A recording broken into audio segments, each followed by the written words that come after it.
আজকে বিভিন্ন ধরনের প্রশ্ন উঠছে ওই সবুজ ফাইলের মধ্যে কি ছিল, গোয়ার যোগসূত্র, কোনো বিশেষ নেতার নাম, হাওয়ালা করে টাকা দেশের অন্য কোনো জায়গায় গেছে কিনা, গাড়ির নাম্বার প্লেটের বদল কি করে হয়ে গেল, গাড়ির পরিবর্তনকে কেন করা হলো।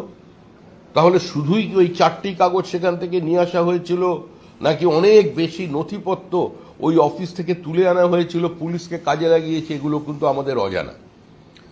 কারণ ইডি কি করছে, ইডি এদের কি করে প্রতিহত করবে, ইডির বিরুদ্ধে যে আক্রমণ করছে তারা কি করে আত্মপক্ষ সমর্থন করবে, বা তাদের নির্দিষ্ট কি অভিযোগ আছে এই তথাকথিত তৃণমূলের ভাষার বহিরাগতর বিরুদ্ধে, সেটা ইডি বলতে পারবে, এটা বিজেপির কাজ নয়।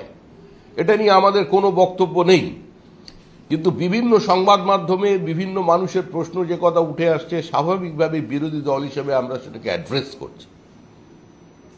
আমরা অ্যাড্রেস করছি এ কারণেই, কারণ আমরা বারবার বলছি এ রাজ্যের যে আইন শৃঙ্খলা আছে সেটা কার্যত